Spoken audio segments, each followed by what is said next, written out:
Assalamualaikum warahmatullahi wabarakatuh. Pada hari ini, kumpulan kami akan membentangkan tajuk Saintisma.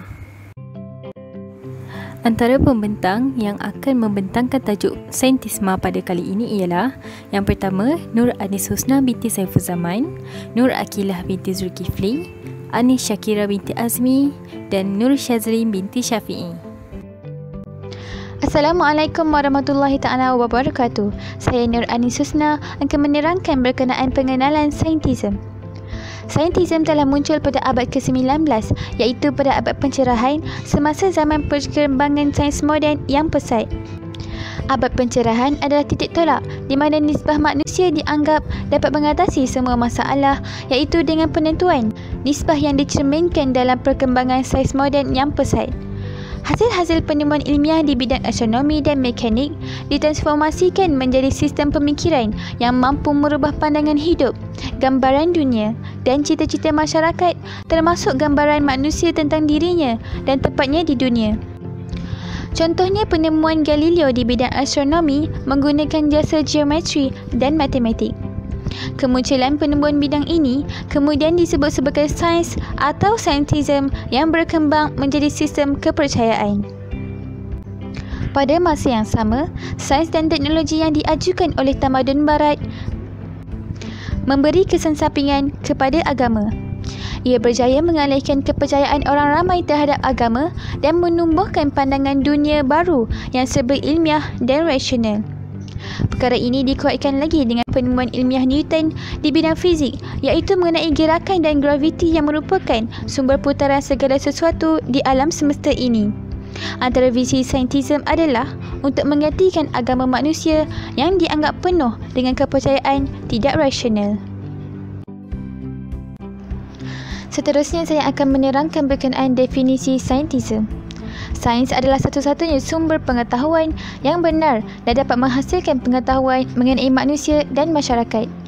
Istilah ini biasanya digunakan sebagai kritik terhadap positivism logik ekstrim yang telah digunakan oleh beberapa tokoh seperti ahli falsafah sains Karl Popper dan Hilary Putnam. Seterusnya adalah istilah saintism. Saintism adalah kajian pengetahuan yang hanya dapat diukur melalui metodologi saintifik. Ia juga merupakan perkembangan sains semula jadi yang cenderung menjadi ideologi. Selain itu, terdapat kepercayaan bahawa kaedah sains adalah semula jadi.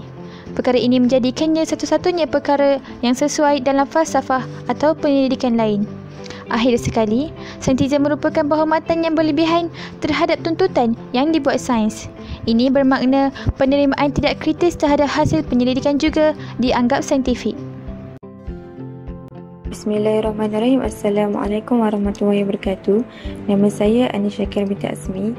Okey, sekarang kita pergi kepada perspektif Islam terhadap saintism.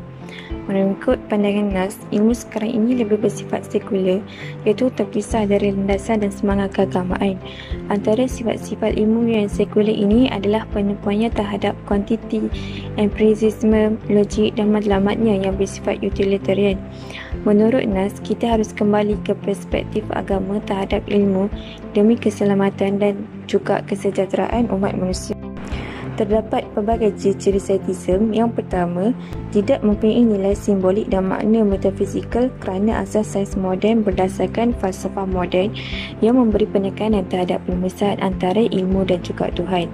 Sebagai seorang saintis, mereka boleh menjadi saintis yang hebat tanpa perlu mengetahui ilmu ketuhanan yang biasanya merujuk kepada konsep dan ilmu yang kudus. Walaupun tidak dinafikan, terdapat penemuan saintifik mereka yang mempunyai nilai simbolik dan makna metafizikal.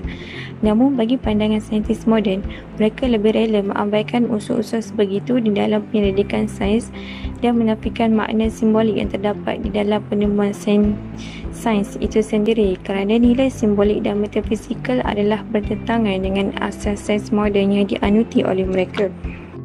Seterusnya, saintism juga meminggirkan peranan kewujudan Tuhan dalam sistem sains moden yang menyebabkan pemutusan pertalian antara hubungan sains dan juga agama. Nas juga mengkritik tindakan tidak beretika yang disumberkan oleh sains moden yang menyebabkan terjadinya banyak bencana buruk. Sebagai contoh iaitu krisis alam sekitar dan penghakisan warisan etika. Beliau melihat keadaan ini memerlukan satu kritikan berdasarkan ilmu dan juga etika Islam. Yang seterusnya, saintisme juga tidak menerima bentuk ilmu yang tertinggi seperti yang ada di dalam sistem hierarki ilmu Islam, iaitu ilmu yang merujuk kepada hubungan ilmu ketuhanan dan juga metafizik. Oleh itu, semua bentuk ilmu adalah saling berkaitan antara satu sama lain dan juga berkaitan dengan ilmu wahyu. Namun begitu, perlu diberi perhatian bahawa Islam begitu menekankan ilmu tertinggi, iaitu ilmu kesatuan yang memperlihatkan kesinambungan dan hubungan setiap bentuk ilmu. Ilmu ketuhanan menduduki hierarki tertinggi di dalam sistem hierarki ilmu Islam. Seterusnya, saya akan meneruskan pembentangan dengan kesan saintisme. Saintisme memberikan beberapa kesan kepada manusia. Salah satu kesannya ialah pendirian dan keputusan yang dibuat terhadap sesuatu perkara tidak tetap.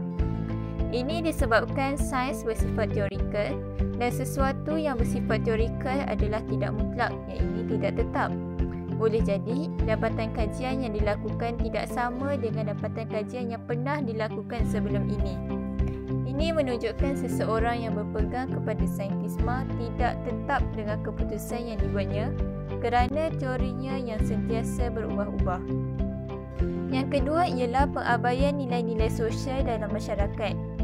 Ini kerana kepercayaan saintisme terlalu mementingkan teori-teori sains dan aspek kognitif sehingga mengabaikan aspek nilai-nilai keinsanan yang mampu menjawab persoalan tentang perkara yang berkaitan dengan aspek sosial. Oleh itu, nilai-nilai sosial tidak dapat diterapkan dalam masyarakat. Yang terakhir ialah kajian yang dilaksanakan memisahkan disiplin ilmu dengan agama. Seseorang yang mengamalkan saintisme tidak mengiktiraf mereka yang mempunyai pengetahuan agama. Malah mereka mempercayai teori-teori sains yang mereka kaji sendiri. Segala kajian yang dibuat tidak menepati perkara yang disyariatkan Allah dalam Al-Quran dan As-Sunnah. Perkara ini menyebabkan masyarakat terlalu bergantung dengan ciptaan-ciptaan sains dan teknologi berbanding Al-Quran dan As-Sunnah sebagai rujukan utama dalam kehidupan mereka. Seterusnya, kita sambung kepada cabaran Islam dalam menghadapi golongan saintisme. Saintis adalah salah satu daripada sumber intelektual yang menyumbang dalam memajukan dunia pengetahuan serta teknologi melalui alam.